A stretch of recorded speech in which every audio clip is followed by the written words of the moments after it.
자, 462페이지고요. 네, 건축법상 건축 절차 과정에서 사전 결정 제도를 공부합니다.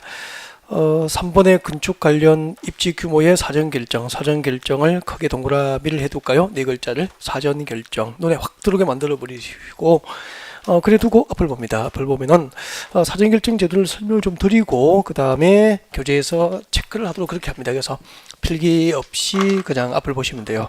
일단 설명 듣고 교재에서 필기 대신에 꼭 읽어서 또 밑줄도 꺼드리고 체크를 해드리겠습니다. 봐주십시오. 자, 건축법상 사전 결정이 무엇일까요? 라고 하는 거죠. 먼저 사전 결정이 무엇인지에 대한 정확한 개요 이해를 하셔야 되겠죠. 그래서 사전 결정이 무엇인지 개요 설명을 드릴 거예요.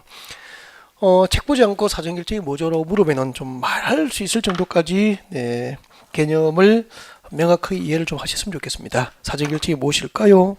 이런 겁니다. 여러분 여기 이야기를 들어주십시오.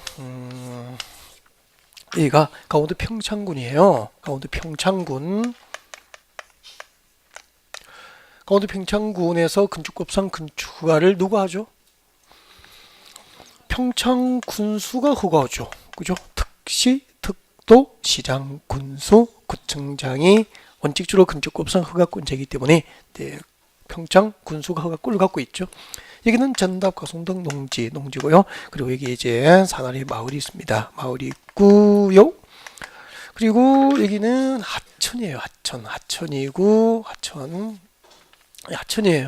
하천이고 하천길 따라서 이제 이렇게 하천을 따라서 도로가 있습니다. 도로가 있고요. 강원도 평창군이고 여러분의 고객이 강원도 평창군에서 펜션 사업을 목적으로 이렇게 땅을 좀 샀습니다. 보시다시피 전답, 가송동, 농지죠. 농지를 이렇게 샀습니다.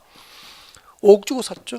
펜션 부지 5억에 이제 강원도 평창군에 전답, 가송동, 농지 임야도 있고 뭐 땅을 샀죠. 5억 주고 땅을 사서 강원도 평창군청에 건축허가를 신청합니다. 건축허가를 신청했는데 손님이 여러분의 고객이 불허가 처분을 받은 거예요. 어쩔 거예요. 그러면 시골 동네에는 이 땅은 건축허가를 받을 수 없는 땅이라고 허가 신청에다 불허가 처분된 땅이라고 금방 시골에 소문나 버리잖아. 5억에 팔고 빠지고 나올 수 있을까요? 네, 많이 잃어야 되겠죠. 한 뭐 3억 정도에도 처분해서 빠지면 다행이잖아. 이렇게 고객을 금방 땅 사게 만들었다가 건축허가를 받지 못하게 해서 이렇게 고객으로 하여금 1억씩 2억씩 날려버리고 이렇게 고객을 망하게 하는 고객 중에서는 시장에서 용서하지 않겠죠. 내 고객이 이런 경우를 당하지 않도록 여러분이 열심히 공부해서 컨설팅 잘 하셔야 되는 거죠. 그걸 배우고 있는 거죠. 자, 이런 낭패를 안 당하려면 어떻게 해야 되죠? 매매계약서에 도장 찍어야 됩니까? 찍기 전입니까? 찍기 전에. 그러니까 건축허가를 신청하기 전에. 그래서 사전이에요. 자꾸 말하는 연습하십시오. 건축허가 신청 전 해당 대지에서 해당 토지에서 건축법이나 기타 관계, 건축관계 법령에 의해서 이 해당 토지에 허가될 수 있는 건축 입지, 허가될 수 있는 건축의 용도나 규모를 미리 결정해 줄 것을 군청에 신청할 수 있는 제도가 있다고. 허가 신청 전 허가 여부를 미리 결정해서 통지해 줄 것을 신청할 수 있는 제도가 있어. 이것을 무엇이라고 하죠? 사전 결정. 참 좋은 제도잖아. 그래서 앞으로 여러분의 고객이 건축 목적으로 땅을 사면은 매매계약서에 도장 찍기 전에 항상 이 제도를 활용하셔야 되죠. 사전결정 제도를 활용하셔서 해당 대지에서 건축이나 기타 관계 법령에 의해서 건축법이나 기타 관계 법령에 의해서 고객이 원하는 건축 입지가 되는지 고객이 원하는 건축의 용도의 건축이 가능한지를 미리 군청이나 구청이 이렇게 알아볼지도 그렇게 하셨으면 좋겠습니다. 많이 활용을 했으면 좋겠어요. 이게 사전결정이에요. 정리해볼까요? 건축허가 신청 전 허가 여부를 미리 결정하여서 통지해 줄 것을 허가권자를 대상으로 신청할 수 있는 제도가 있습니다. 무슨 제도죠? 사전 결정 제도죠. 허가 신청 전 허가 여부를 미리 결정하여 줄 것을 신청할 수 있는 제도예요. 이 제도가 도입된 지가 한 8, 9년 정도? 아직 10년이 조금 안 됐을 거예요. 그러니까 좋은 제도니까 많이 활용하시면 되죠. 자, 그러면은 우리 시험 쳐야 되니까 이제 사전결정이 무엇인지 아셨죠? 사전결정을 법상 누구에게 신청할 수 있을까? 그리고 사전결정 신청할 때 동시에 두 가지를 신청합니다. 무엇을 사전결정 신청할 때 동시에 신청할 수 있을까?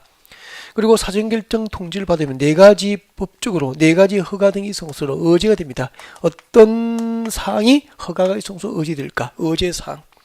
사전결정 통지를 받으면 건축 허가 2년 내에 건축을 신청해야 되고 동기간에 건축허가 신청이 없으면 사전결정의 효력이 상실됩니다. 이런 내용들 중심으로 수험을 준비하시면 되지 뭐. 이거 교재에서 체크해 드리겠습니다. 여러분 교재 462페이지 사전결정 신청. 자, 지금부터 밑줄 그십시오. 건축 허가 대상 건축물을 건축하려는 자 밑줄 그시고요. 여기서 핵심은 허가죠. 그러니까 신고 대상 건축을 하고자 하는 자는 사전결정 신청을 못해요. 건축 허가 대상 건축물을 건축하려는 자는 밑에 적으십시오. 사전결정의 신청자가 됩니다. 신청자가 되죠. 사전결정 신청자. 건축법상 사전결정은 허가 대상 건축물을 건축하고자 하는 자가 신청합니다. 처음부터 읽어드릴 거예요. 건축허가 대상 건축물을 건축하려는 자는 건축허가 신청 전 누구에게? 허가권자 밑줄 껐죠. 허가권자에게. 그 밑에 줄 사전결정을 신청할 수 있다 줄 거면 되죠. 그래서 허가 대상 건축물을 건축하고자 하는 자만 허가권자를 대상으로 사전결정 신청을 할 수 있게 됩니다. 다음 내려오십시오. 동시신청. 사전결정 신청자는 다음 줄 껐죠. 건축위원회 심의 줄 거예요. 건축위원회 심의 밑줄 것이고 동그라미 1번. 그 밑에 교통영향평가서 검토 밑줄 것이고 동그라미 2번. 건축위원회 심의사항과 교통영향평가서 검토에 관한 사항을 사전결정 신청 시 동시에 신청할 수 있게 됩니다. 사전결정 신청 시 동시에 신청할 수 있는 사항이 몇 개죠? 2개. 건축위원회 심의사항하고 교통영향평가서 검토를 동시에 신청할 수 있죠. 그냥 외울 수는 없잖아. 왜 이걸 이런 제도가 있을까요? 참 좋은 제도입니다. 보세요. 이런 얘기예요. 가운데 평창군수 건축을 할 때 허가권을 갖고 있어. 군수에서 군수가 허가권을 갖고 있지만 마음대로 건축하는 게 아니고요. 일정한 건축물에 건축하는 건축위원회가 있습니다. 평창군 건축위원회가 있겠죠. 그 평창군 건축위원회 심의를 통과해야만 군수가 허가할 수 있다고. 그럼 그 심의회의를 개최하려면은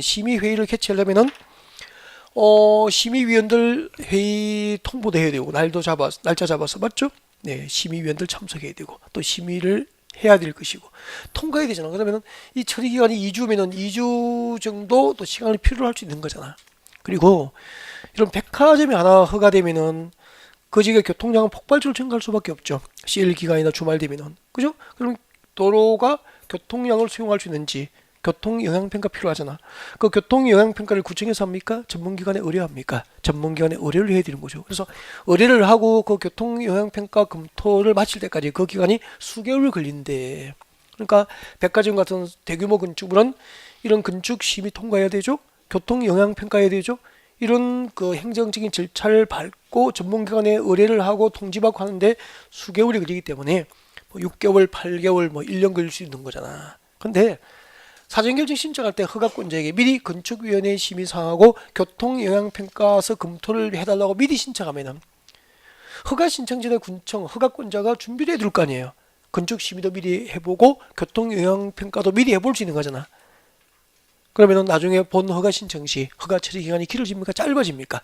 짧아질 수 있죠. 그러니까 6개월 걸릴 건축허가 한두 달 만에 허가 날 수 있는 거잖아. 참 좋은 제도잖아. 그러니까 대규모 건축물은 교통영향평가가 필요하기 때문에 그런 것들은 미리 이렇게 사전결정 신청을 하면은 미리 허가권자 준비해 둘 수 있기 때문에 본 허가를 처리할 때 기간이 길어집니까? 아주 짧아집니까? 아주 짧아지는 거라고. 그런 거예요. 그런 거. 그럼 저기 제1롯데월드 저거 허가 몇 번 허가가 보류가 됐었거든요. 몇 번 보류되다가 경제 활성화 차원에서 한번 이렇게 해서 허가가 난 거예요, 지금. 한 3번 정도 검토 단계에서 다 놓였었거든요. 이렇게 허가 받은 거예요. 다 이런 거 평가해야 되거든. 교통영향 평가해야 되지 뭐. 그죠? 네, 얼마나 어렵겠어. 이 기간이 오래 걸린다고. 그리고 또 서울시장은 나중에 배워요. 국방부 장관은 국방상 필요하면은 또 서울시장이 건축을 못하도록 허가 제한도 가할 수 있고 막 그래요. 그런 제도 때문에 이게 힘들어진단 말이에요. 그래서 사전결정 신청할 때 2가지를 동시에 신청합니다. 건축위원회 심의사항은 외우면 될 것 같고 환경영향평가서 검토입니까? 교통입니까? 교통. 그 환경영향평가서 검토를 동시에 신청하면 틀릴 거 아니에요. 시험 그렇게 나오는 거라고. 환경입니까? 교통입니까? 교통 영향평가서 검토. 그렇게 된다고. 그 다음에 밑에 그 3번의 소규모 환경 영향평가에 관한 협의 꼭 읽어야 돼요. 리딩 R 표시해두고요. 그리고 이제 군청에서 사전 결정을 하면은 허가될 수 있는 건축 입지, 규모, 용도 등을 미리 결정한 다음에 제 결과를 사전 결정 신청자에게 통지해 줍니다. 5번에 봅니다. 사전 결정의 효과 발표하시고 외워야 돼요. 사전 결정 통지를 받으면 다음에 허가를 받거나 신고 협의를 한 것으로 본다. 사전 결정 통지서 한 방으로 허가 등이 있은 것으로 법적으로 처리되는 사항이 몇 개 있죠? 4개. 기억부터 리얼까지 암기를 하셔야 돼요. 죄송해요. 기억 보내줄 거죠? 개발인 허가. 리얼본 줄 거죠? 산지준용 허가. 디귿번 비출 거죠? 농지준용 허가. 리얼번 비출 거죠? 하천 점용 허가. 개발인 허가, 산지준용 허가, 농지준용 허가, 하천 점용 허가를 받은 것으로 본다. 사전결정 통지서 받으면 이게 무엇일까요? 잠깐 볼까요? 여러분 이거 지금 이렇게 읽어도 별로 뭐 그렇게 표정의 변화가 없고 느끼는 감동이 없죠. 이거 건축을 해보셔야 돼요. 직접 보면 건축에 보면은 방금 이 4가지 어제 사항이 정말 감동스러워. 정말 좋은 제도야. 나중에 여러분 실무에 나가셔서 농지를 대지를 바꾸려면은 농지법상 농지전호가 받아야 되잖아, 그죠? 농지전호가 한번 받아보세요. 쉽지 않습니다. 어려워요. 농지전호가 어려워요.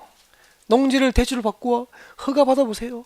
쉽지 않습니다. 그리고 산지를 대지를 바꾸면 산지관리법상 산지전호가 받아야 되잖아요. 산지전호가 일단 해보셔야 돼요. 받아보세요. 쉽지 않습니다. 그리고 이거 농지를 대지를 바꾸면 농지전호가 받고 산지를 대지를 바꾸면 산지전호가 받고 그 다음에 여기다 펜션 지을 수 있습니까? 밀어야 됩니까? 밀어야 형질 변경 공사해야 되잖아. 그래서 불도저를 밀어야 되잖아. 이렇게 포크레인 땅 파고 산이 높으면 잘라냅니다. 절토 배운 적이 있죠? 국토기법에서 낮은 곳은 흙이나 자갈바위돌로 덮어줍니다. 성토 평평하게 고르게 됩니다. 정지 등의 방법으로 토지의 형상을 바꾸면 뭐죠? 토지 형질 변경. 토지 형질 변경은 국토기법상 개발 허가 대상이잖아. 근데 사전 결정 통지서를 받은 건축주에게는 농지를 대지를 바꿀 수 있도록 농지전호가 받은 것으로, 산지를 대지를 바꿀 수 있도록 산지전호가 받은 것으로, 대지를 조성할 때 토지 형질 변경에 관한 개발 허가를 받은 것으로 의제 처리해 주는 거야. 좋은 제도 맞죠? 그리고 여기 이제 펜션물이 조성하고 아름다운 펜션을 지었어. 아름다운 펜션. 아름답잖아. 이렇게 펜션 지어가지고 손님 올 수 있도록 여기다가 이제 다리를 놓아야 되죠. 다리를 놓아야 됩니다. 교각을 세워서 다리를 놓아줘야 되잖아. 그러면은 하천에 다리를 놓으려면 하천법상 하천 점용 허가를 받아야 돼요. 그래야 교각을 세울 수 있다니까. 교각을 세우면 하천을 점용하는 거니까 하천법상 하천 점용 허가 받아야 돼. 받아보세요. 쉽지 않습니다. 근데 사전결정 통지서 받으면 이 4가지 허가를 받은 것으로 일괄 처리해 주니까 진짜 건축주 입장에서는 감동스러운 제도 맞죠? 이 사전결정 제도가 처음 제가 건축국 가르치고 할 때는 없었다고. 이 제도도 도입된 지 한 10년은 남짓 정도.